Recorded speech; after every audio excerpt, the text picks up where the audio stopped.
And we're live, and good morning. And we're live, and good morning. Wherever you are, good evening, good lunchtime. I am your Sensei Al Bob, your griot for the day, for the night, for the millennium. And you're coming to us here on YouTube at our channel, Dreamy Dreamland with Sensei Al Bob. And you know, hate puts us in prison, love breaks us out. And that's what we're going to talk about today. Last night I tried to go on, but the bandwidth or, the YouTube gods or the internet gods were, hello there, AI. I love you and welcome home. And so, as I often do before I do a show, I kind of peruse things on the cable or on the internet. And I kind of stumbled across, the what I would call the digital divide. There's and everything is divided. There isn't, all of these digital platforms were supposed to bring humanity closer, right? And not so much. They kind of separated everyone into tribes, because it allowed this feedback loop of hate, or belief, or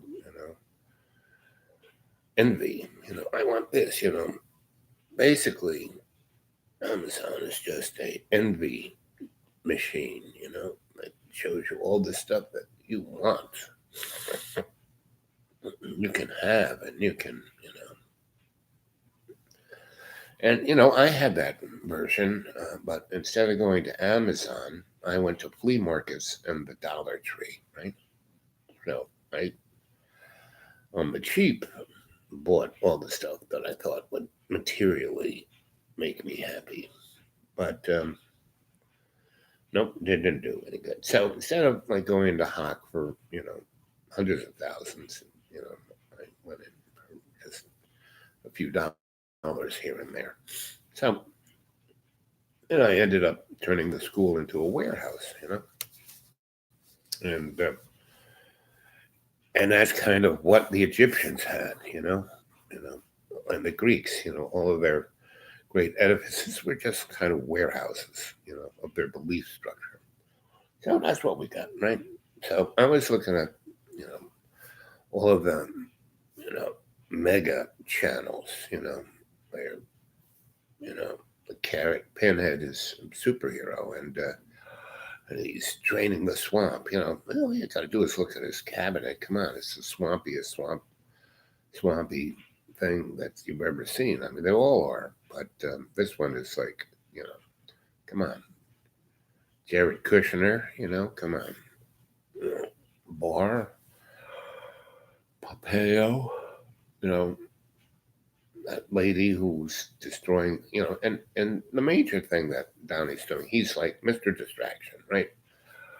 Every every day he puts out 20 to 100 tweets that if any other political entity had done it before um, 2016, they would have been out, But, what he said about, I grab them by their, I mean, if anybody, now they all kind of do that, Bill Clinton, LBJ, you look at it, it doesn't matter, left, right, Democrat, Republican, doesn't matter, right? And the thing that's missing, and then so you look at, and within every cohort of media or cultural or social dynamics, there is always this really interesting mirrored thing. So the greatest example is Fox and MSNBC, right? And then that's on the major media. And then you look at the, podcast world, and there's the truth movement. Do you believe the world's flat? Who cares? I'm on it, whether it's flat or round or it really doesn't matter. Um, but the one thing that I see missing in all of these things, right? All of these tribes is empathy and love's co-creation. They serve prejudice rather than love's co-creation. So, really, if we want to get anywhere with any of this, meaning life in general, and why are we here? The big questions. I remember being about 4, and my mother would my grandma, my grandpa, my father's father was a barber surgeon, right? And he was always wearing a tuxedo, right?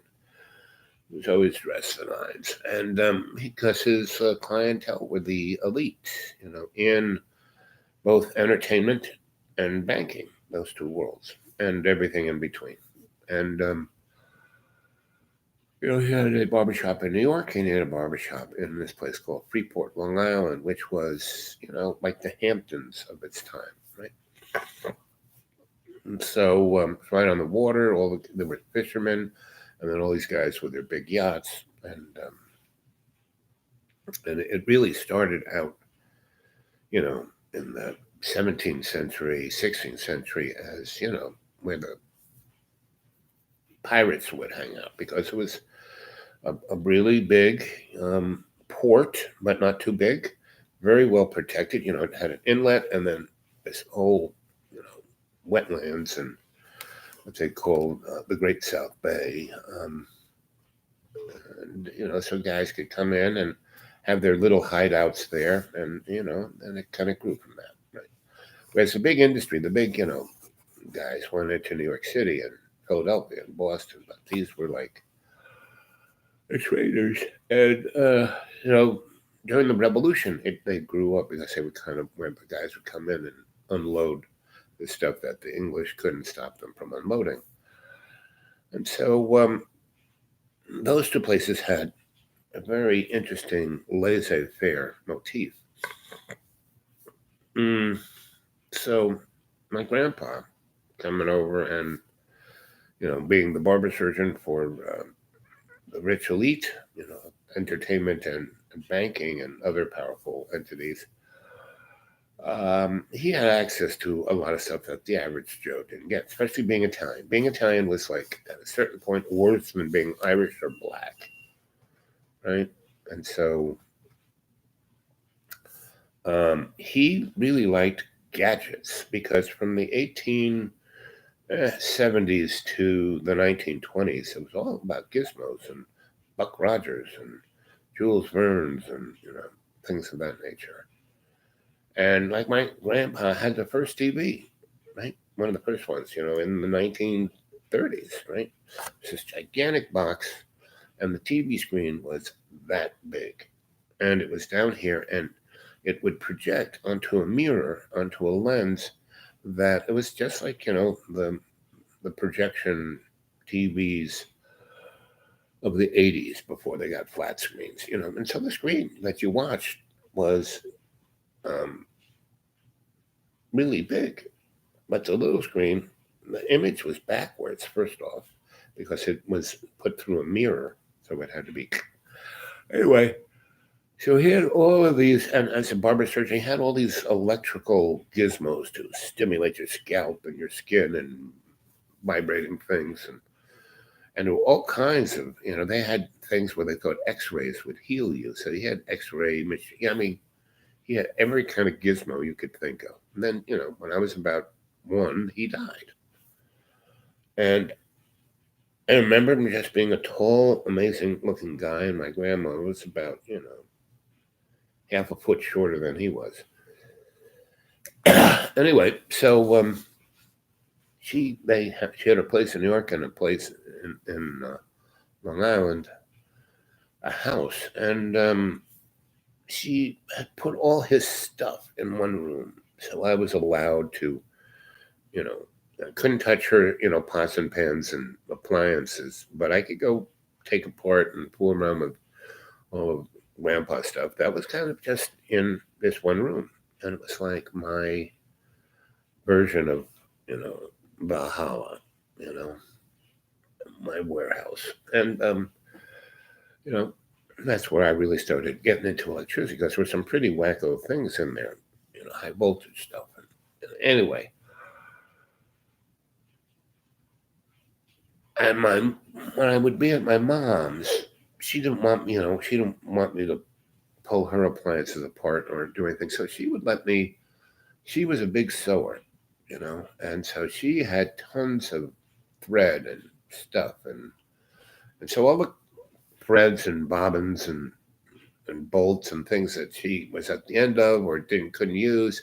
Just here, play with this, and I would make cities, and I'd sew things up and string things up. And I remember one time my sister's bedrooms were connected, and there was a bathroom in between, and that was the bathroom. Had door on either end went to their rooms, and there was one out to the hallway that everyone could go in. Anyway, so I kind of turned the bathroom into a spider's web of a city, right? And this one day, and I was playing around with it, and um, basically, my mom said, "Come on outside. Leave that alone. It's a beautiful day, and you're not sick, and I'm going to. I've just done a big load of wash, and I'm going to hang it out online, and I'm going to keep an eye on you. So come on out here." So she had this big wicker basket, right? Really big. I mean, big, And so she had all the laundry in it, and she carried it out, and she started hanging it up. And once it got kind of, she just kind of all threw it up on the line, and the basket was empty. And she stuck me in the basket, and it was high enough where I could almost not get out, right? And so she's got the laundry, and so she's making it nice and straight and putting the clothespins on. And it was about 11 in the morning, and it was one of these wintry days in February when it was actually warm. It was like maybe 60.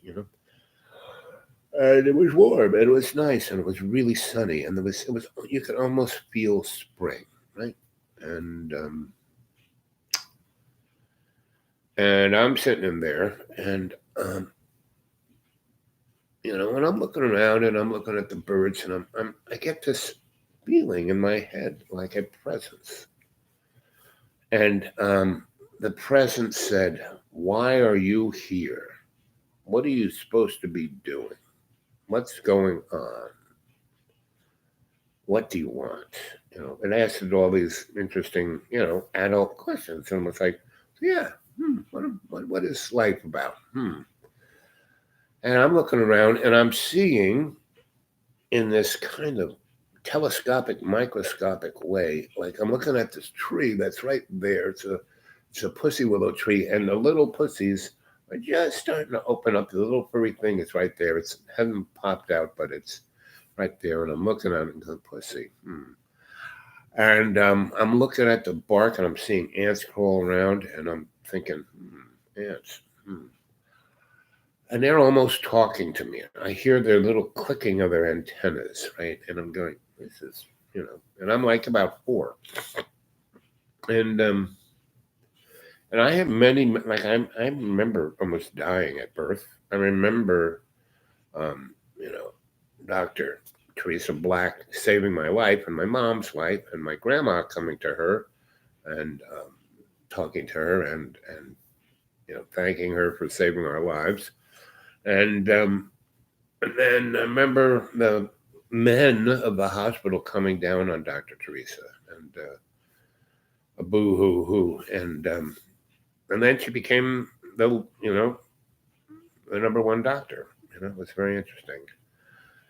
And I remember being really interested in electricity and getting a knife and sticking it in the electric socket and going, "Ooh, what's," because I was a I was a floating ground. I wasn't really grounded, so I really wasn't getting shocked. I was just going, "Ooh, look at this is kind of cool. I like this."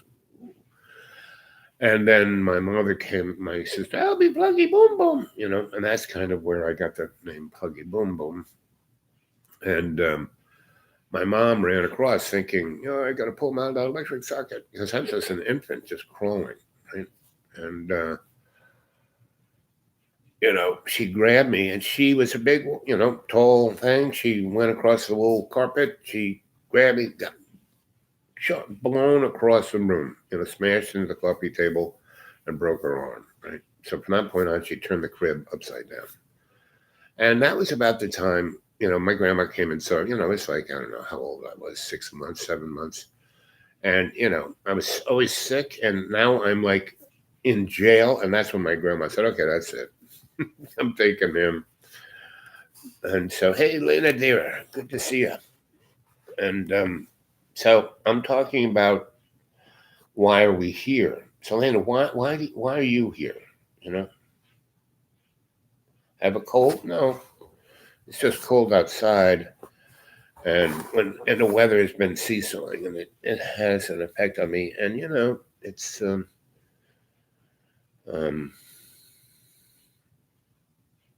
here in the deep green, you live out in the woods, the environment has more of an effect on you.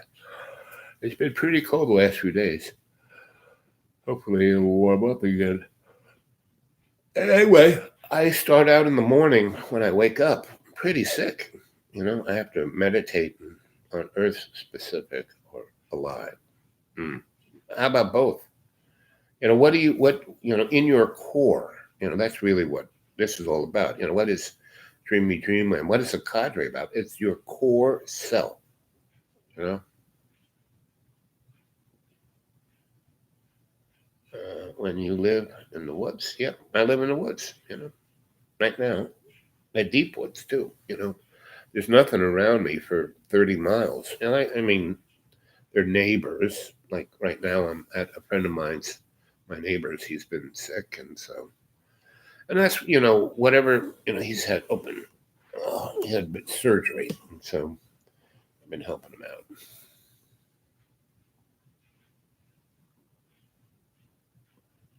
No, I don't, Lena, I love that you're in my channel, right?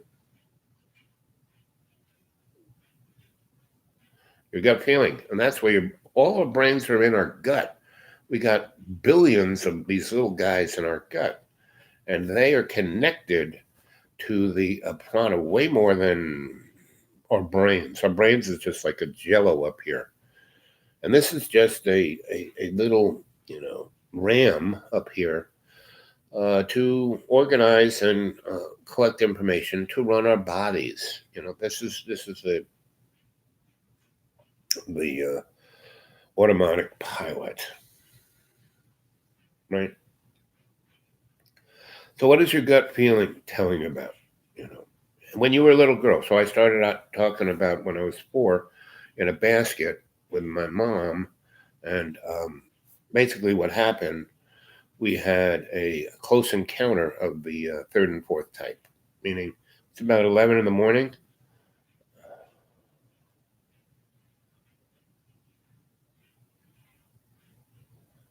Yeah, it's like a flock. Yep, yep, yep. Our body is, it is this collective of cells, right? And the thing that connects them all is the prana. When we do guided meditations and you illuminate yourself with the prana, that's the organizing thing. Because I got real respect for it when I protest operator. Yeah, yeah, yeah. You go with the flow. I mean, that's when I do these uh, shows on Dreamy Dreamland with Sensei Al Bob. I'm going with my gut feeling when I listen to you, and it's like b- being them. That's called empathy. That's what you have in great abundance is empathy. That's why you get so angry. That's why you get so frustrated because you see the potential for humanity to live in harmony, and it's total chaos, right? And that's why you're pissed off, because you want to live in harmony, right? Why do you come to this channel? Because this is a avenue for that type of harmony. The weirding thing is that I have a cold too. Yeah, I don't get sick, meaning because so every morning I wake up and I got this funk. My body is, lose its harmony, homeostasis, because I got all these things going on, diabetes and all these other things, right? And when you're asleep, your body kind of goes this place and lets go, right? And so a lot of things kind of can just go into funk, right? So I have to meditate, I don't know, between 10 minutes and an hour to just to be able to get out of bed. So I'm, shaking off my funk right now. Empathy almost killed you. Well, I've, since a child, I trust, and I still do trust everyone. But it wasn't until I, lived in some really rough places, around the world, war zones and, ghettos and, things of that nature. And in the 70s, things were pretty friggin' rough, in a lot of ways, a lot more rough than they are right now. And theory I want to share. Let it go. I want to hear. What's the theory?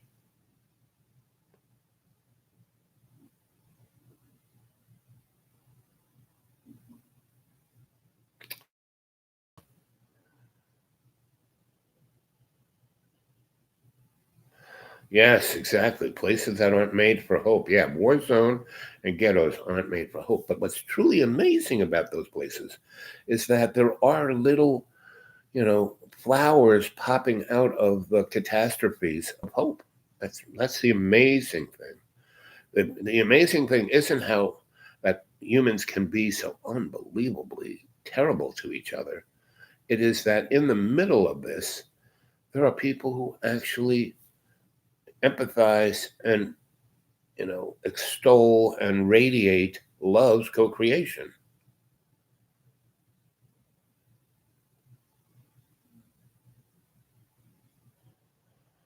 No, you never have to apologize with me, Lana. Right? You're on a roll. You're on a stream. Let's go there. The theory is that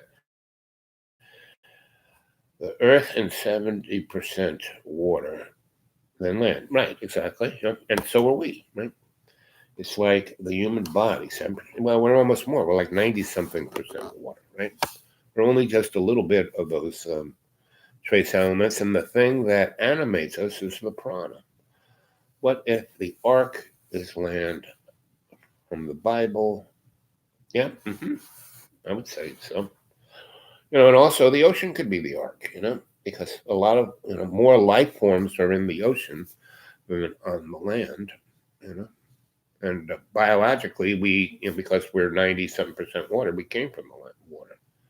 Land equals ark of a sort, The thing about words is that they often can add hidden portent, you know, like black, within our racist ethnocentric point of view, think black is bad, white is good, right?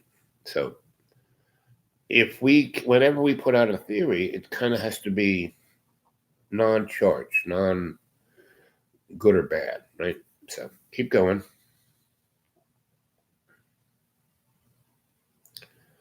Taj Ming. Hmm. What's that mean?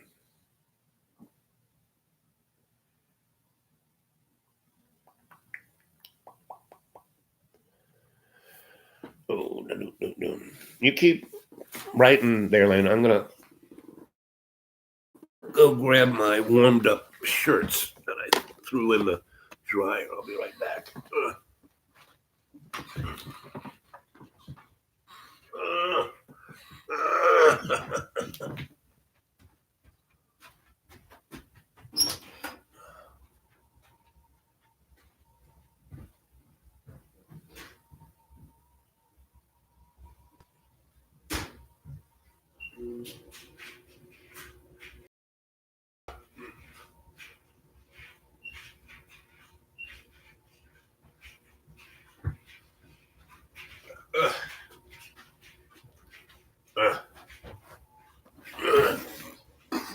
Hey. I let them too long and they got cold. So keep going. Or I'll keep going, one or the other.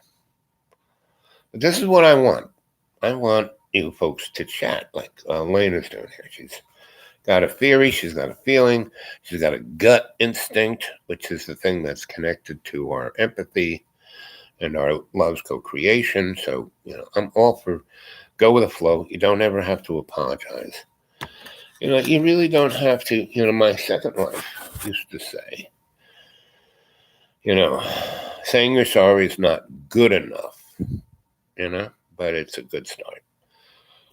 It's like never looking inside before we go outside. Exactly. I like that.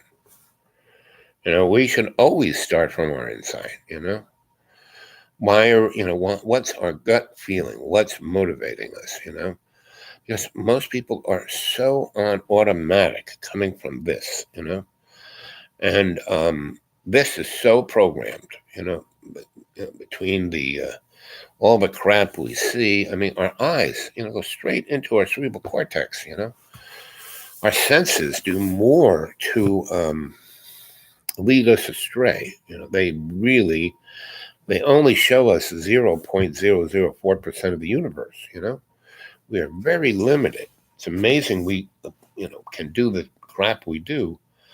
And the only thing that makes us do the crap we do positively is love's co-creation. Everything else is just an illusion of this, pan of jello up here, This ain't us. This isn't where anything's coming from.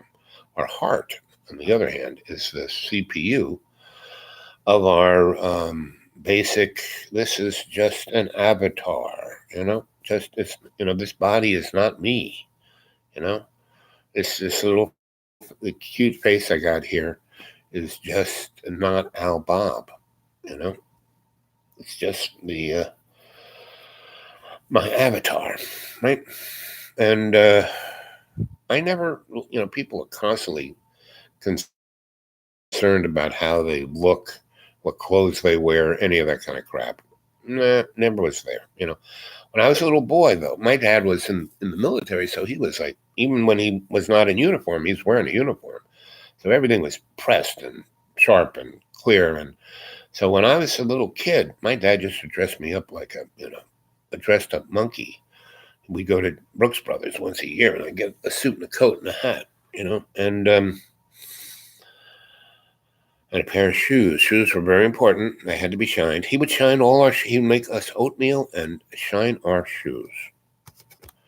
It's weird. Everything, history is only filled with lies. No kidding. How do you think his story, they don't have her story. No wonder we always are pissed. Yep, exactly. Because you just get you see a little frayed thing of the tapestry of life, and you go, wait a minute. And then when you start asking questions, they really get hard on you. My dad, also military dad, yeah. And so early on, I copied his form. So I was a dressed up little monkey, and he liked, I was like his Barbie doll. He liked, and my mom didn't dress me up. My dad did. He dressed me, and like I said, he would say the most amazing things to me, like, who are you? You don't belong here. You're not one of us. He said that to me when I was 4, and he said it until the day he died. It's like, that could have really dampened, if I hadn't had my grandma unconditionally loving me, and other people, that's why I never got too bent out of shape about my parents, because they were just over there, That's why I never found it interesting, just boring. It's like listening to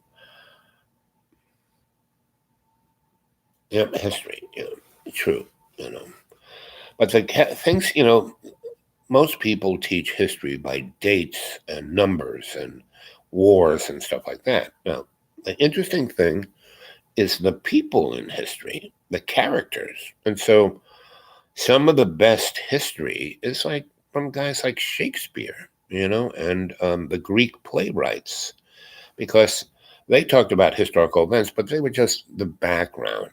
They weren't the important thing.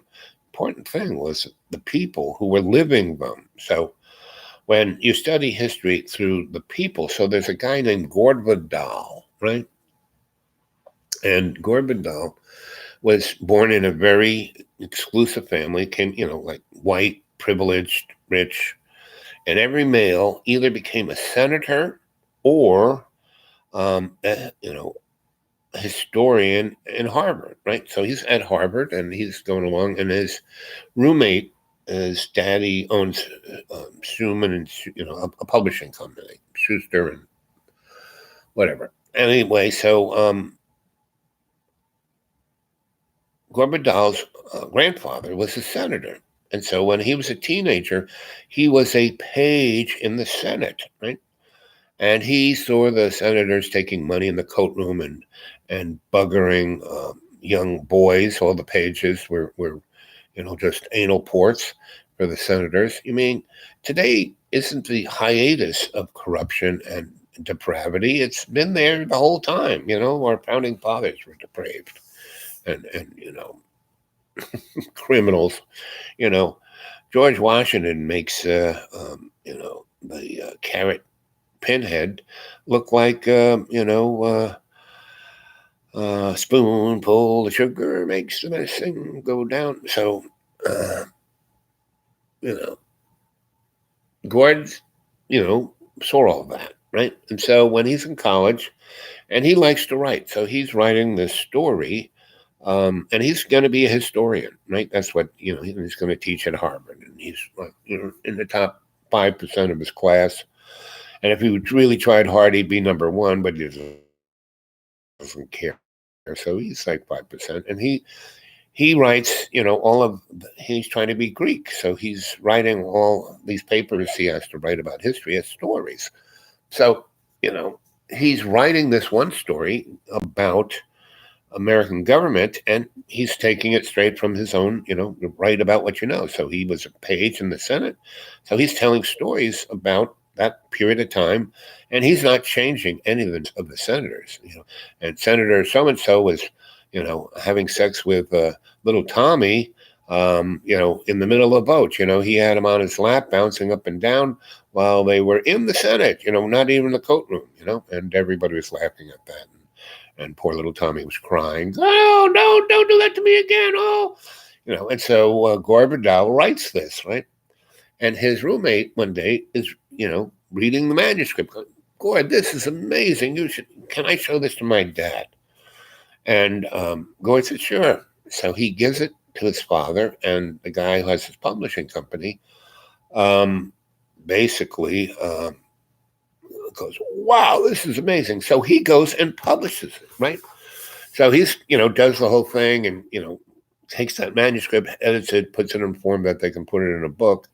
And without any real contractual agreement with Gord. So he's just about to come out with this book, and he realizes, oh, wow, I better go talk to this kid and get him to sign something. So he goes in, and Gord is no dummy. So when this guy goes, oh, Gord, they invite him, for the weekend to come home from the house in the Hamptons, and they're out there and they're having a good time. And the dad's, hey, Gord, why don't you come into my library and we'll smoke some cigars and drink some of this good whiskey. So they're sitting there drinking and smoking, and he goes, listen, Bobby here gave me your copy of your novel, and it's great, and I'm publishing it.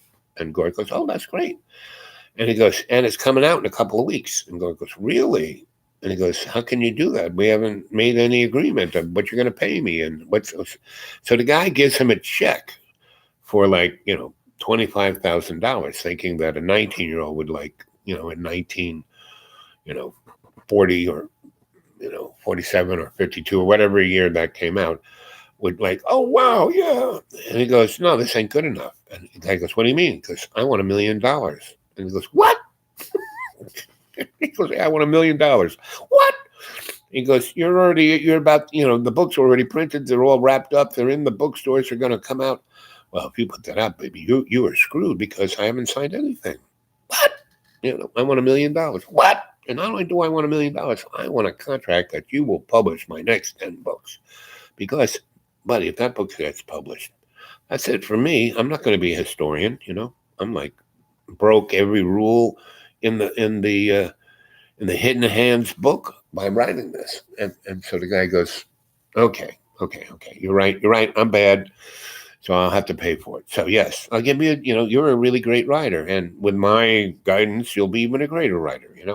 So I'll make you famous and rich and I'll get you that $1,000,000, but not in one check. So just take this 25 grand and I'll give you another one when it comes out. And if it really is a bestseller, like I think it is, I'll give you 10%, which is more than anybody got. I mean, of the book price, not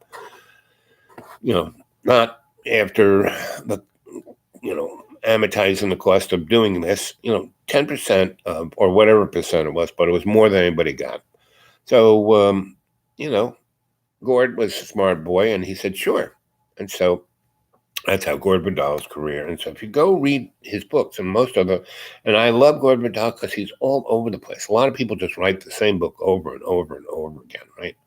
Not Gord Vidal. Every book is different subject, different, he did Valley of the Dolls. He did every different kind of thing you could think of. It's like listening to loves to talk about the whiny parts. Yep. But life, not just whining. Yep. Exactly it. And that's the real thing I want to talk about is, I looked yesterday at all of these websites and all the people do is whine. I at least tell a story, I try to be entertaining, try to be informative, being a griot, and try to give you, that's why I love you guys who are chatting, and that's why I love you, Lana. You really dive into the pool, you and a few others really do dive into the pool. The rest are, hey, how you doing? You're looking good. Don't want to hear that. Want to hear, what you feel, what your gut is telling you, because how are we going to fix this?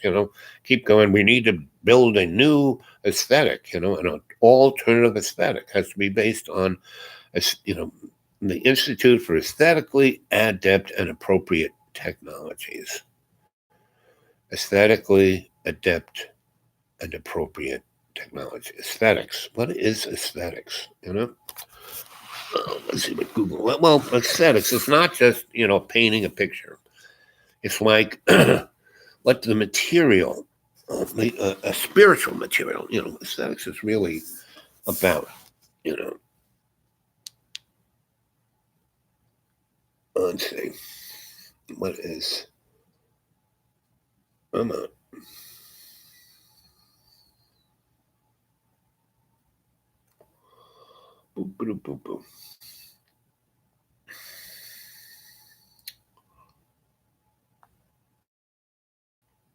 Aesthetics. Here's the definition of aesthetic. Concerned with beauty or the appreciation of beauty. Concerned with beauty or the appreciation of beauty. Okay, so what is beauty but the physical representation of love's co-creation, right? So concerned with beauty, the physical representation of love's co-creation, and appreciation. So, those are two things that most people don't do. They're not concerned about anything and they don't appreciate anything, right? Let's see. Okay.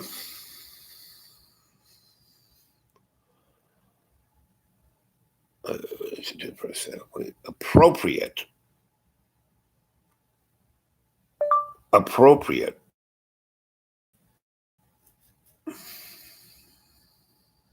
Appropriate.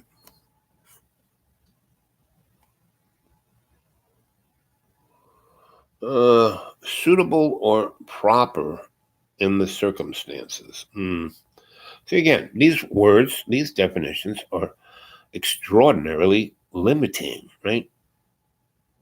So suitable and proper. So aesthetically suitable or proper, right? So for that thing, it has to be spiritually, concerned with a physical manifestation of love's co-creation as beauty in a way that manifests that beauty, right? And that is what the um, Oracle of Delphi would say is the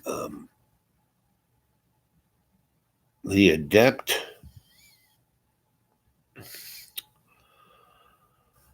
individual, and not the individual that we look at as the exceptional, the hero, the boss, the football star. No, it's the Aboriginal artist in the first person, meaning when I went to Ayers Rock in Australia, gigantic rock, size of New York City, plopped in the middle. Somebody dropped it out of the sky in a soft way. Something that big would have killed everybody. And it has its own gravitational field, and it has all of these caves all the way around it. But instead of being stalactites and created by water, they are smooth. Like somebody burnt these caves with a gigantic laser into the rock, right? And when we were there, so this thing's out in the middle of nowhere, and there's like this little motel right for the tourists right there, and a little diner, right? And we stayed there for a couple of days, and we went on a tour of Ayers Rock, and they took us into this cave, and there was like ridiculous cartoon character cave paintings on this rock, right? And there's a fire pit. And obviously someone had a fire there and took the coal part of the wood and just kind of scribbled little stick figures, right? So when everyone, so we was, he started a fire and he, showed, oh, this is what they felt, and he was a bad fire, so the flame pulled up with smoke and we were all coughing. So they all left and I stayed there. And I knew about fire keeping, so I remade the fire with what embers were there, and it cleared the space out. And so I sat, between the fire, like Plato's cave. I sat between the light and the image on the wall, this stick figure. And I was meditating on the drawing. And then all of a sudden, it started moving. And it was like, those flip movies. Blip, blip, blip, blip, blip, blip. When you draw this and then the next little this, and the animation, blip, blip, blip, blip, right? It's like that. And I was watching the savannah of Australia there, and it was like unbelievably lush. Now you go out there, it's like just sand and rocks and an occasional tree. Because the English brought off cows and sheep that ate the grass to the roots, and then these big floods would come through and wash. So after 125 years, that 60 feet of black loam that could have fed the world, they destroyed it. They used it up. Consumption, right? And that's our economy. We are a consumptive creature, right? And not we aren't that, but our present society is. Anyway, so I was watching, and it wasn't like this was like a real freaking movie of the Aboriginal people living. First, there were no people, but there were just the animals and the earth, and everything was in harmony. And I was crying because it was so beautiful. And this is where I came up with the idea of the Institute for Aesthetically Adept and Appropriate Technology, because that's what I was looking at. That wall was an appropriate technology. That wall was something so sophisticated, it made this thing look like, caveman stuff. And that's what our technology is, caveman stuff. That wall was a super duper advanced technology. If I could be watching a movie from 1 billion years ago of what the earth looked like, that's what history is supposed to be. And that's one of my tangential, amazing moments, just like when I was talking about being in the laundry basket with my mom, and I got this voice in my head. Why are you here? What are you doing? What do you want to do? What do you think the life's about? Start thinking about this. The meaning to life. What is God?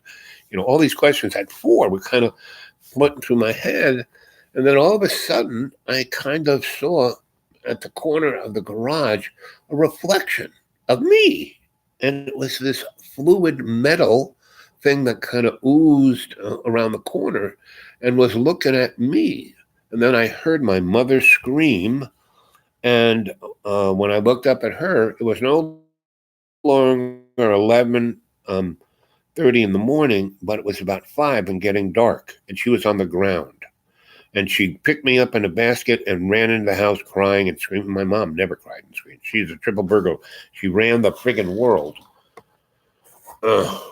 So she just held me and cried and, was drinking. She used to have Manhattans, a very nice cocktail, but she was just drinking straight out of the bottle and like smoking 5 cigarettes. And my dad came out, "What's wrong, honey?" Ah! That was our close encounter. And she never talked about that again until 40 years later when she was having her gallbladder taken out. And I was staying with her in the hospital, and my dad would go stay with your mom. So I was staying with my mom, and we were in New York, and she had her private room, and it was like had a view of Manhattan, right? We're sitting there, we're talking about this and that, and we're not watching TV. We're just talking. She didn't really watch. She liked Murder, She Wrote. That was about it. That was her one show she liked. The rest was like, eh. And so, what book are you writing? What kind of art thing are you doing? Tell me what's going on. How's it going? And we're both. And she's like, "Look at New York, isn't it pretty?" And all of a sudden, we saw a unidentified flying object. It was really big. I mean, really big. I mean, it was, and it was really, really close to the. It wasn't like far away and just a blinking. No, this thing was. I said, "What is that?" And she looked over and it was like the Triborough Bridge. "Oh, it's Triborough Bridge." I said, "No, above it." And what it was a black space that moved slowly across. And it was about as big as the Triborough Bridge, right? Right. And all of a sudden it kind of stopped and it glimmered. It just glimmered. And my mom started, she had the little thing on her blood pressure and her pulse, and so beep, beep, beep, beep, beep, beep, beep. I said, Mom, relax. She goes, oh. I said, that's kind of what we saw, because we never talked about it. I said, that's what we saw when I was in the basket, isn't it? And she goes, oh. I said, Mom, it's fine. Look, between then and now, nothing happened, it's all good. But it's interesting. And, relax, nothing's going to come and get you. I'm right here with you. And she did. She, the beep, beep, beep, beep, beep kind of slowed down. And she goes, yeah, look at that. What is that? It's shimmering. I said, no, look how big it is. And you can't really see it. You can just see the outline because you can't see anything behind it. And she was going, that's really interesting. And then it was shimmering, and then pop, you could see what was behind it.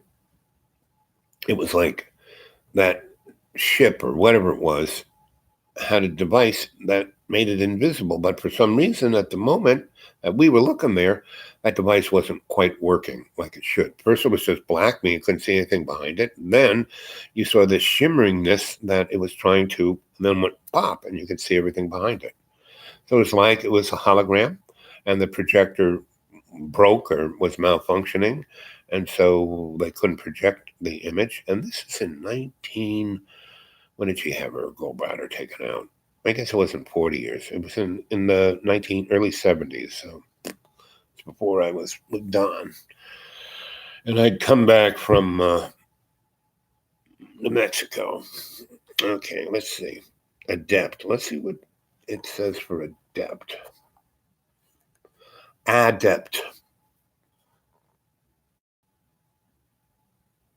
Let's see. Here's a summary from Digital Photography School. 1. Use leading lines. 2. Use perspective. 3. Think foreground, middle ground, and background. 4. Use aerial perspective. 5. Shoot through something. 6. Use selective focus. And 7. Convey depth through color. So that's depth, but I'm looking for adept. Adept. Here's the definition of adept. Very skilled or proficient at something. So the aesthetically adept and appropriate technologies. And that's what that cave painting was, right? And so that's the kind of things I want to talk about. The aesthetically adept and appropriate technology. The things that we need to do, need to have to bring forth this alternative technology where it manifests all our relations to be connected as they are into love's co-creation. So they stop whining, right? That's the only thing that whining does is it creates more anxiety, which creates more separation, right? So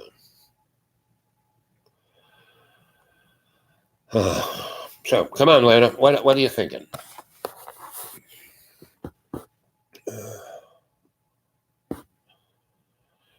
Everything in history is a lie. No wonder we're always pissed. Yeah. And the beauty of the carrot pinhead, is that he is truly illuminating all of the crap of history of the last, 60,000 years, because that's kind of where we're at. And that's just a drop in the bucket of the, Homo sapien experience, So, we've been around a good billion years in different forms, in different characteristics. Jane was talking about, there was, we lived on Mars. Well, we still do. We're up there. But our solar system was the solar system of what you saw in Star Wars. George Lucas got all of that from the great linguistic aesthetic Griot. What's his name? The guy who wrote about the myth of the hero. I mean, I'm showing my old timers because I studied with this guy and I can't. His name eludes me. But anyway, Lucas sat at the feet of that guy for a year and just took notes, and that everything straight out of that guy's name. Oh, what's his name? He'd get very upset if I forgot his name. Anyway, so our whole solar system, there was a gigantic planet between the sun and us, kind of out there in a L7 thing, and there was a war that blew the planet up. Our moon is an artificial satellite. It's a machine. It's the Death Star, right? And people have been living on it as long as we've known it's been up there, right? I mean, it's the only moon that doesn't, we see the same side all the time. All the other moons in our solar system, they kind of move, right? So, so it's really built that, the dark side of the moon, it's got Starbucks and, malls and so nothing is as you see it. But my guided master, Akasha K, who lives in Shambhala, who was the guy talking to me from that shiny, galab behind my garage, always used to say, things are always as they should be. So get a grip, see what's going on, stop complaining, right? So I stopped complaining. Took a few years, but I stopped whining, stopped complaining, and started, because I have the gift to assess what's going on, right? To look at what's going on and not have it based on a belief. I don't believe in anything. I only have faith in you guys and gals.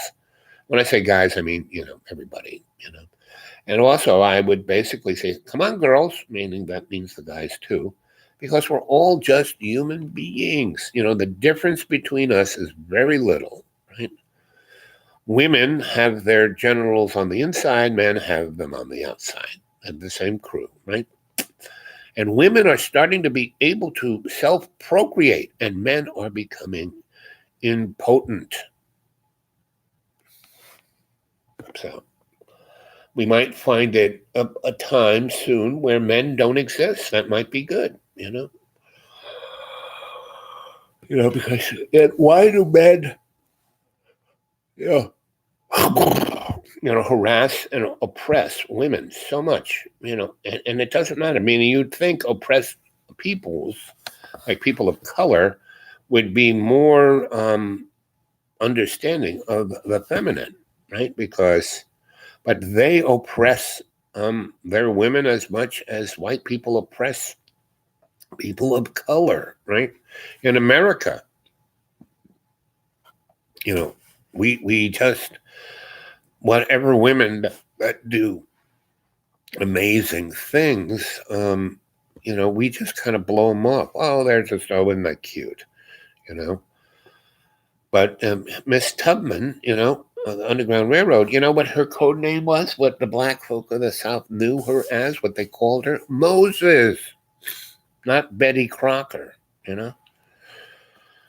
And so we first have to embrace our feminine side, because if men realized that they were women, they wouldn't be raping them, maybe they would because they rape guys. So, these are the kind of questions we have to analyze, we have to look at, and we have to put through the alternative aesthetic of an appropriate, Institute for Aesthetically Adept and Appropriate Technologies, right? And we have to look at our religious structures that way, because that's how the people who built them did, because they looked at them as a business plan. And, they marketed them, and they branded them. They weren't, Christianity, you name any religion, the person it's named after, they were kind of cool, And they constantly said, like Jesus, hey, I don't want a religion. I don't want a book. I don't want a orthodoxy. I don't want, a hierarchy. If there's any kind of organization or church, women have to be, part of the hierarchy. It's the only way it's going to be balanced. If you got to do that. And, look how it's going. So I keep saying, gang, we're at a window of opportunity because things are so against the wall. We have 2012, we have left the building of the Piscean Age, which was the 25,000 years of getting what you want through violence, hate, and envy, right? And we're now in the Aquarian Age, which is supposed to bring our harmonic higher. We're supposed to, and that's why we're here in this sandbox, is to ascend our spiritual self, right? So it's 9:50. Lena, keep talking. So what's the alternative, Lena, to whining, right? There's two of you there, I wish there were more. I'm hungry. So, Lena, darling, so it's, what is it? We're in Sweden. It must be, I don't know, it's 9 here. So it's what, 2 in the afternoon there? I'm going to go make breakfast and warm my shirts up again and put them on. And maybe I'll come back around 11. Okay? Lena. So get a hold of me, Lena, at the Dude Awake 42 at Gmail. Send me some pictures. I just see you in a little circle there that I can barely see. I see your eyebrows. We both have big eyebrows. We're both owls. You're a better looking owl than I am, but I'm not such a bad owl. really, not really. So,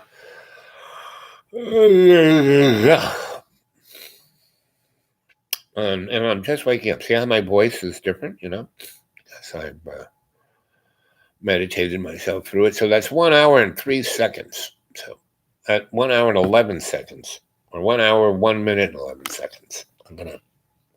So I'm giving you a chance to throw something up against the wall here on the chat. So that's a good start. Why are we here? Hate is a prison cell. Love is opening up, busting us out, right? That's what Reuben Carter, the guy who is the lightweight champion of the world. Some New Jersey policemen were jealous of him, so they framed him for murder. He wasn't even there. He proved he couldn't even be there. And the court wouldn't let him show that evidence, right? And, justice. What's the word justice mean? Just us, meaning the rich folks, right? When I worked for Ralph Nader, he sent us to go to this lecture at Columbia University with this Supreme Court judge guy, right? And he, and he was like an earl or a baron, because there were all these guys in suits. They were all lawyers. And then there was a handful of us who, and I was like the most, I really looked like a homeless guy there. And, so this guy walks in. He's not even looking at us. So he didn't even notice us who weren't in suits. And he comes in and he has his assistant had written in gigantic, as big as tall as the blackboard was. He wrote the word justice, right? And so he walked in and he looked at everyone without looking at anyone and said, if I hear anyone use this word, you fail this course. Now, all these people were in to, get through it and get credentials, and I studied with this guy. And, so he goes, Larry, erase this. And he goes, this isn't what law is about. And Larry erases it, and all the chalk dust goes over poor Larry and the justice over there. And he was in his black freaking robe. That's how whack this guy was. And so he then said, okay, Larry, put what law is about. And Larry drew dollar signs across the whole blackboard, which was like, 20 feet long and about 4 feet high. And he made gigantic dollar signs, right? And he said, that is what law in America is about. That's what our Constitution is about. That's what our legal system's about. That's what our congressional, three-part harmony of executive, legislature, and courts. That's all about money, because money brings power. And he says the word justice means just us, not anybody else. And that's America. So, when the carrot pinhead tells the moron Barr to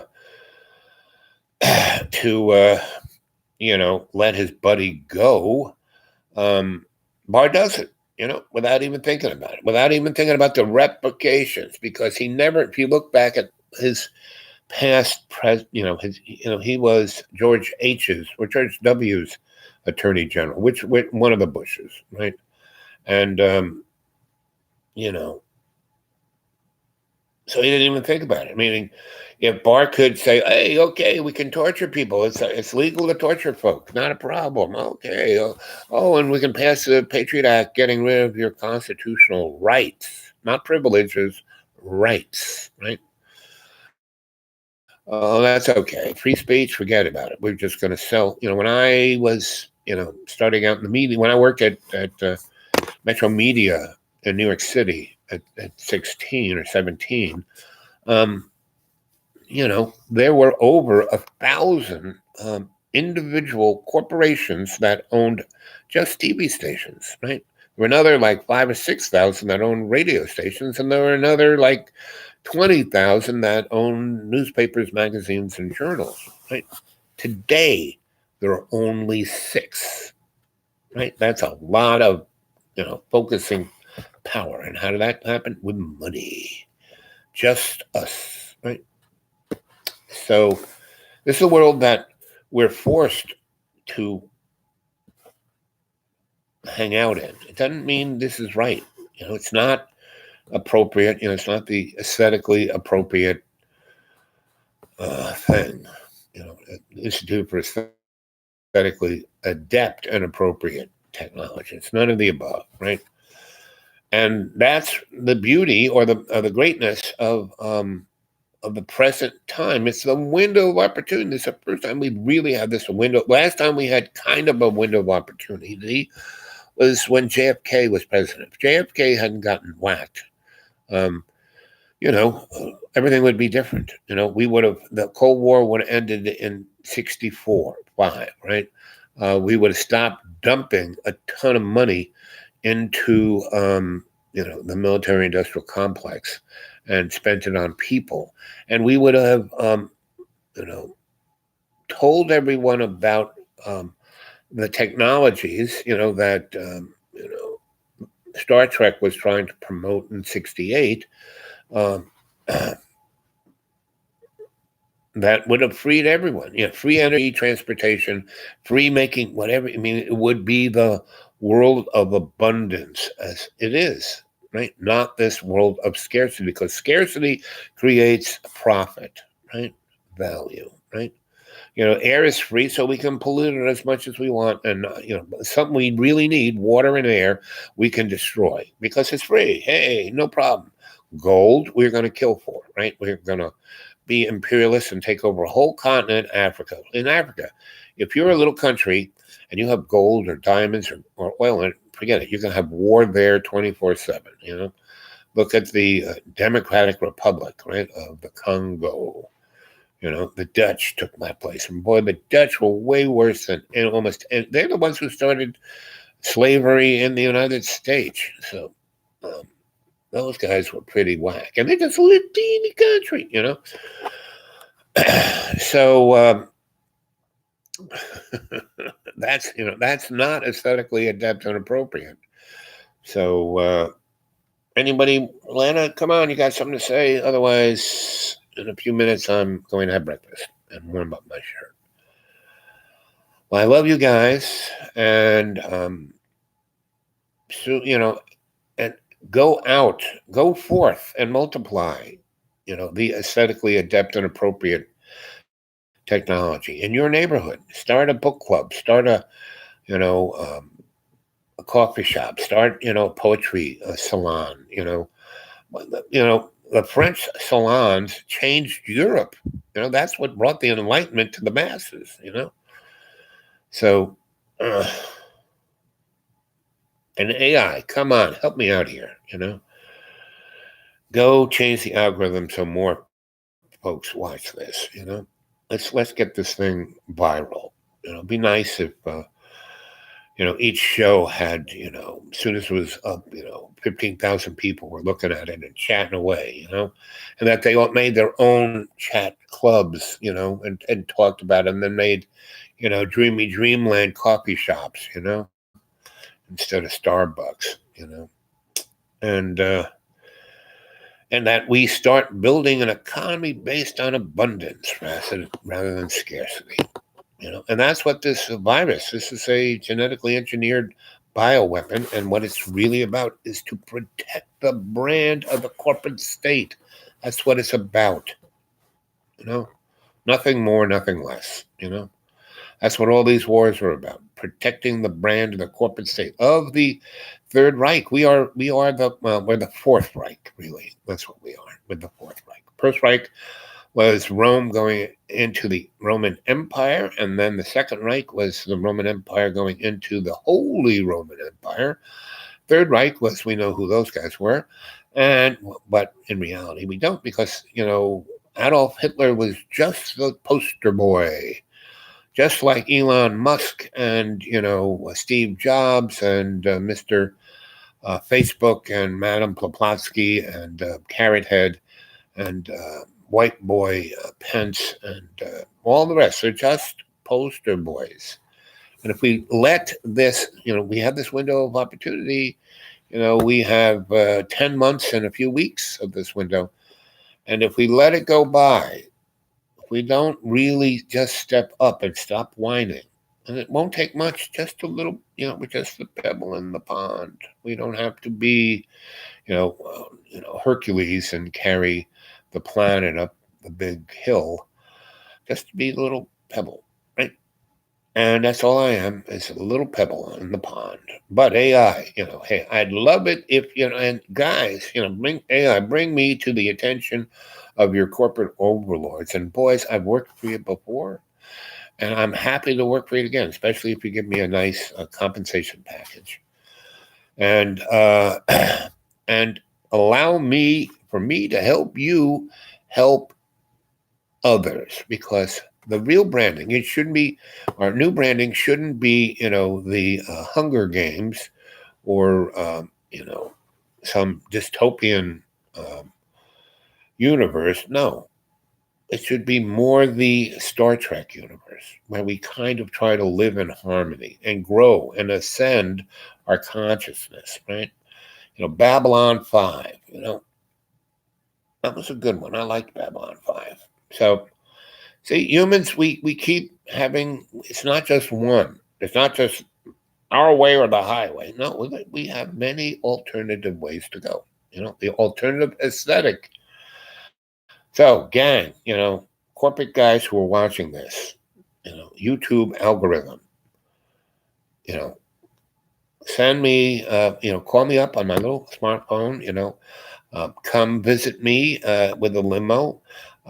Take me to my new garden paradise in the Keys, or somewhere like that, and where I can help develop this alternative aesthetic that we can brand and bring forth to the folks, so we can have a planet, a species of all our relations, all the cohorts of being lovingly co-creating, right? Just think what we could do with that.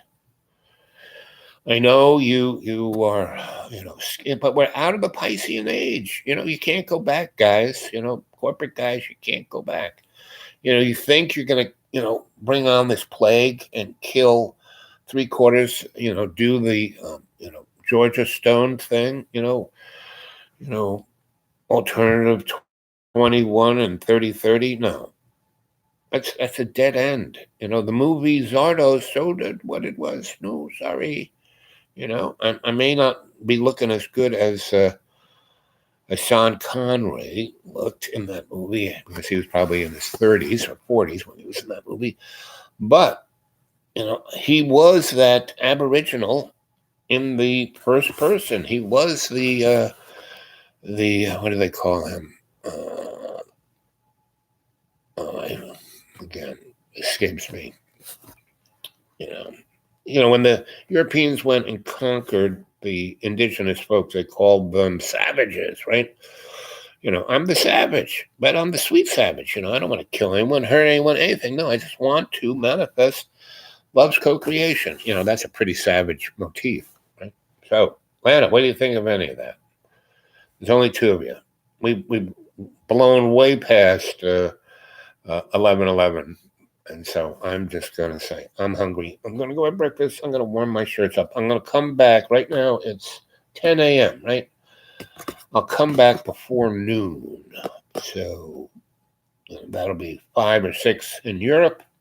God knows what day it'll be in Asia. But, before noon, sometime between 11:30 and noon, I'll come back. Okay? Because it seems earlier in the day, the Wi-Fi thing works better. The internet works better. Okay.